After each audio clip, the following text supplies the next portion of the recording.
লালমনিরহাটের হাতীবান্ধা উপজেলার সিন্দুরনা গ্রামের আব্দুর রাজ্জাক নিজ এলাকায় তার পরিচিতি গাছ রাজ্জাক হিসেবে। শৈশব থেকে এখন পর্যন্ত নিজ এলাকায় রোপণ করেছেন 1,30,000 গাছ। বিএ পাশ করার পর কোনো চাকরি না পেয়ে টিউশনি করে প্রতি মাসে যে আয় হয় তার বড় একটা অংশ যায় গাছ কিনতে। দরিদ্রতা আব্দুর রাজ্জাকের গাছ লাগানোর অদম্য ইচ্ছাকে চির ধরাতে পারেনি। লালমনিরহাটের হাতীবান্ধার সিন্দুরনা গ্রামের আব্দুর রাজ্জাকের গাছের সাথে সখ্যতা সেই শৈশব থেকে। এখন পর্যন্ত নিজ এলাকায় রোপণ করেছেন প্রায় 1,30,000 গাছ। এরই মধ্যে নিজ এলাকায় পরিচিতি পেয়েছেন গাছ রাজ্জাক হিসেবে।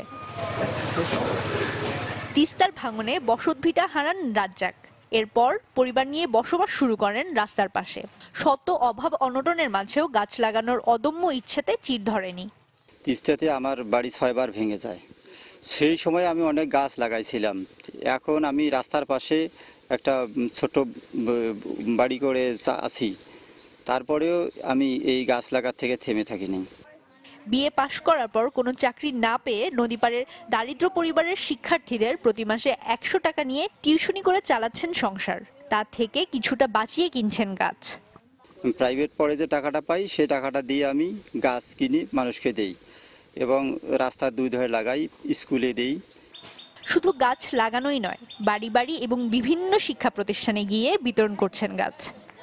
আমি ছোটবেলা থেকে দেখে আসছি তিনি বিভিন্ন ধরনের রাস্তায় বিভিন্ন ধরনের গাছ রোপণ করে আসছে। আমরা চাই যে ওনার এই উদ্যোগ এবং এই প্রচেষ্টা যেন আবার দীর্ঘদিন ধরে উনি চালিয়ে যেতে পারে। আব্দুর রাজ্জাককে সব ধরনের সহযোগিতার আশ্বাস দেন এই জনপ্রতিনিধি। এই উদ্যোগটাকে সরকারের পক্ষ থেকে তার এক ধরনের একটা যদি সাপোর্ট বা সহযোগিতা আসে, আমি মনে করি উৎসাহ তাকে দেওয়া হয়, তাহলে হাতীবান্ধা উপজেলায় বনায়নের দিক থেকে আমরা অনেক দূর এগিয়ে যেতে পারবো বলে আমি বিশ্বাস করি।